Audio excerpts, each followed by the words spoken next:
Because when you guys really think about it, most of us do not have the genetics, we do not have the gear, we do not have the time, the rest, and the recovery to be training 25, 30 plus 20 sets a week. What's up, you guys? It's Coach Jeremy here. I am a personal trainer and competitive natural bodybuilder. Just took first place in my division at my recent show at the West Coast Naturals back in October. Looking to compete for my pro card in NPC sometime next year. So be sure to like and subscribe and follow the journey for that. But today's topic, we're going to be talking about high volume versus low volume training and my experience with it, and pretty much how I used low volume training to pretty much transform my physique over the last couple of years. Pretty much just going to be giving you guys my experience and my rundown, and why I really honestly kind of preach and live by low volume training more so than high volume training, especially over the last couple of years. I've had a lot of pretty much all my clients switch to it, and they've seen a much better success. And I think honestly it's something that probably 90 to 95% of the population would benefit from if they switch to a lower volume training style. So yeah, let's get into it. Basically, I've been lifting for a long time. I started really working out when I was like about 13 years old, when I had to cut weight for football practice, or for Pop Warner football, because back then they actually had a weight cut or a weight cap, and I was a little on the bigger side of things, so I had to cut weight. And my working out then just involved a lot of cardio, push-ups, sit-ups, calisthenics type stuff, protein shakes with water, chicken boiled, no seasoning, nothing. It was terrible. Did not know how to diet. Was running pretty hardcore diet, but me and my brother did that. We both lost like, I think combined between the both of us, like 100 pounds. Like my brother lost like 60 pounds, 70 pounds. I lost like 30 or something.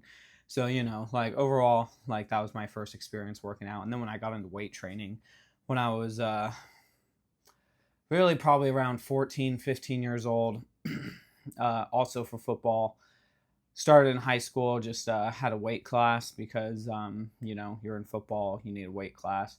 Just did some standard stuff there, bench press, squats, nothing too crazy, honestly.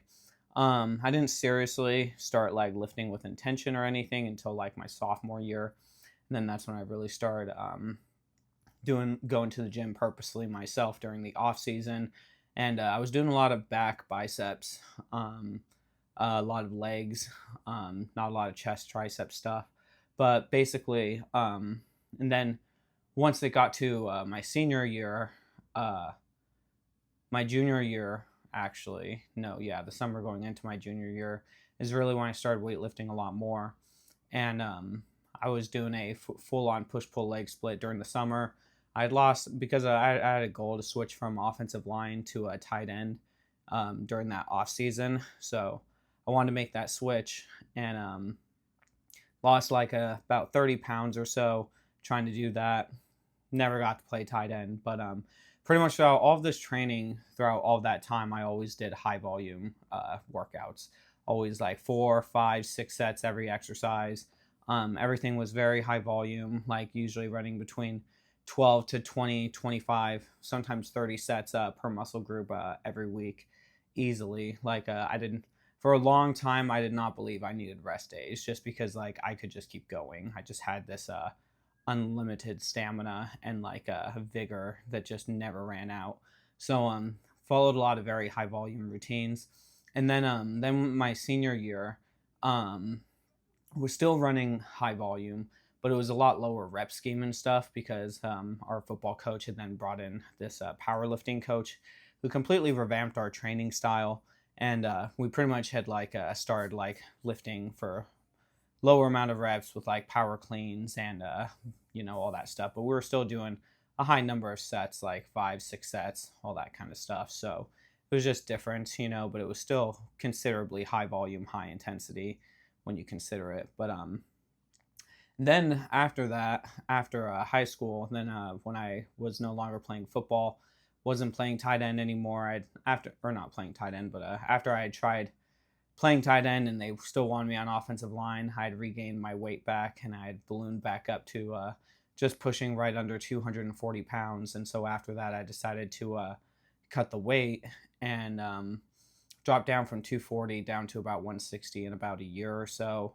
And during that time, again, a high volume training protocol, push pull legs, and I was doing crazy high volume. I mean, this is when I was doing like 30 sets of things. Like my leg day looked like leg press 6 sets, supersetted with like weighted jump squats, and then Bulgarians, supersetted with and squats on top of it, and deadlifts on top of it, all for 6 sets, plus Romanian deadlifts, then plus calves, 2 different exercises at least. I was absolutely insane the amount of volume I was doing. Incredibly fatigued, incredibly tired, beaten up. And then on top of that, I was also running at least like 6 miles a day, doing cardio, trying to lose the weight. And during that time, I lost so much strength, so much muscle mass. Stupid Jeremy just didn't know any better. You know what I mean? So yeah, I lost all the weight. I was dieting, back to the same old thing I'd known before, which was chicken, vegetables, no carbs. Bad idea as well. But that's a whole different video. And then really, I pretty much then after I had lost the weight, after that first year, I then really just started maintaining. I really just worked out just to maintain the weight I had lost. I didn't really have much aspirations to be like a bodybuilder anymore, or really to do anything with it. Like, I'd become a trainer because it was a skill I had and I could help people, and I like helping people, and of course it paid more than minimum wage, so it was like, okay, like, why not, and people were already asking me for meal plans and to help them with their weight loss journeys, even though they should not have been taking my advice at that time because I didn't know jack shit. But anyways, now I know a lot better. And yeah, over the last couple of years, then there was one period where I had gained like a bunch of weight back. Just a few years ago, like just about 3 years ago, I had met my current girlfriend, and or I'm sorry, I shouldn't say that, my current girlfriend. That's terrible.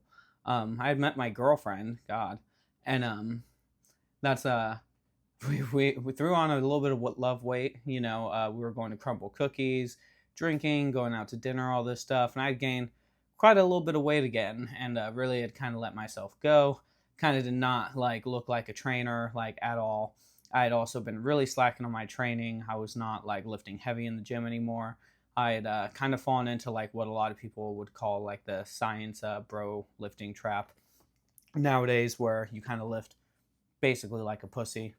And it really came down to, because I was always thinking about like all these sets that I still had to do for like every workout and stuff. And really, I decided like I can't just keep sitting on this hamster wheel, like expecting different results doing the same thing, and I did want my physique to get better at this point. Like, I decided and realized like I wanted to be better, but like what I was doing over these last several years, like, obviously wasn't doing anything. And so I had to make the decision of, okay, like, what do I need to change? And the first thing I really thought about was like how much I'm working out and how much like I was like actually doing. And truthfully, I was watching Sam Sulek, and he was talking one time about how the whole point of like working out, especially when you're in a deficit, is pretty much just to stimulate the muscle and to pretty much let your body know that it's just you're using it still, and it needs to keep that muscle, so that when you're in a calorie deficit, it's trying to pull its calories from fat, but you don't want to overdo it, so that when you're working out, you don't want to be working out too much and doing too many sets that you're not then able to recover. It's this kind of fine line, this balance that needs to be made. And so then I was like, and then I remembered like all that, like from my certifications and stuff, and I was like, yeah, he's absolutely right. And I was like, I've been training at a level of volume that I can't recover from, especially when it comes to having a job, a full-time job, working 40 plus hours a week.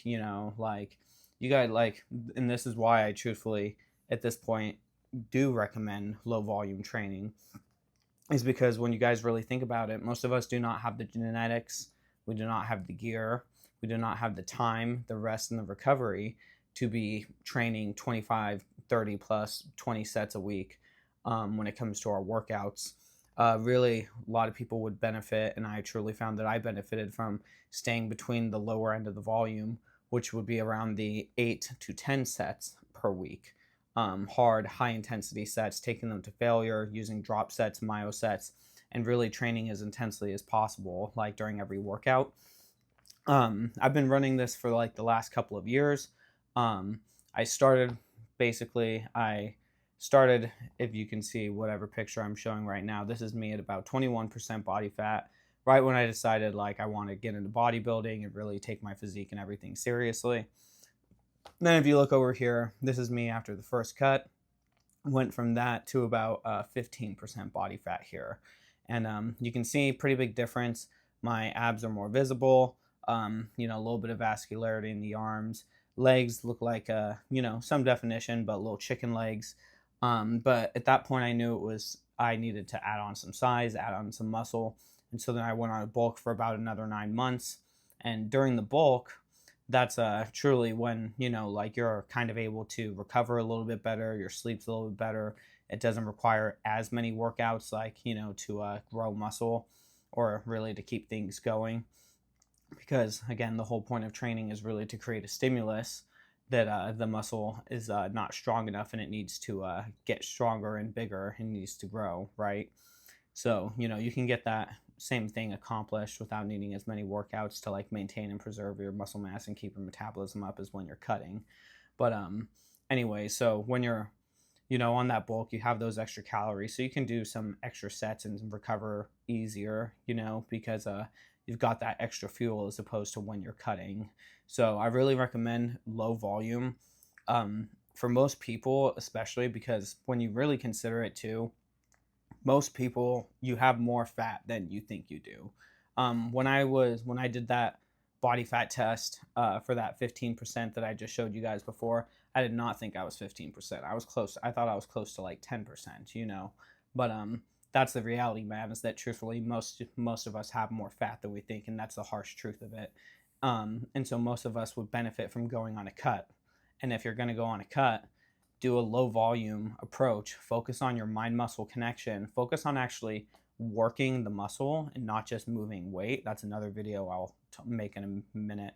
So subscribe for that, because that's a really important one, and why tons of people are not seeing results is because you guys are just moving weight around. You're not actually working your muscles. So actually focus on that connection, working the muscle itself, and focus on your recovery and diet during your cut, and you'll be able to build some muscle during your cut. Most people are not anywhere near their genetic ceiling. Even I'm not near there still. So you can totally build muscle on a cut, but you should absolutely be.